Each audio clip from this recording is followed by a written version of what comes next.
అందరికీ శుభోదయం. జనవరి 24, 2025 మదనపల్లి, కలికిరి మరియు అనంతపురం మాట సంబంధించిన సమాచారం. ముందుగా కలికిరి మార్కెట్లో గత 5 రోజులు ధరలు ఏమాత్రం మార్పు లేదు. ఇంచుమించుగా ఒకే ధరలు కొనసాగుతున్నాయి. 130 రూపాయలు చారుపప్పు ధర, 200 రూపాయలు ముగింపు ధర, టాప్ అండ్ టాప్ 240 రూపాయలు. Today Kalikiri market tomato small boxes 130 rupees starting rate, 200 rupees ending rate, top and top 210 to 240 rupees. ఇక అనంతపురం మాట విషయానికి వస్తే అనంతపురం మాటల రేటుతో పోలిస్తే వాళ్ళ దిగుమతి పెరిగింది. నిన్న 50,000 చెట్టుకెళ్ళి దిగుమతి అయితే ఈరోజు ఆ సంఖ్య 54,000. Today Anantapuram market tomato stock 54,000 small boxes. ఇక మదనపల్లి మాట విషయానికి వస్తే ఇప్పటివరకు పలు మండీల మేస్త్రులతో మరియు పీవీఎస్ మండి అధినేత వెంకటేష్తో ఫోన్లో మాట్లాడడం జరిగింది.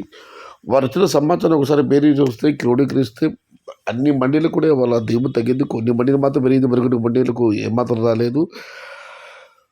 1, 2, 3, 4 లాట్లు ఇలా మాత్రం రావడం. మొత్తం అయితే మదనపల్లి మార్కెట్లో దిగుమతి అయితే ఈరోజు బాగా తగ్గింది. ఈరోజు శుక్రవారం, శనివారం కూడా కాదు, అయినా దిగుమతి తగ్గింది. నిన్నైతే టాప్ అండ్ టాప్ 480 రూపాయలు జరిగింది. మరి వాళ్ళ దిగుమతి తగ్గింది. చూడాలి మళ్ళీ ధరలు ఎలా ఉంటాయో, ఏ మేరకు ఉంటాయో.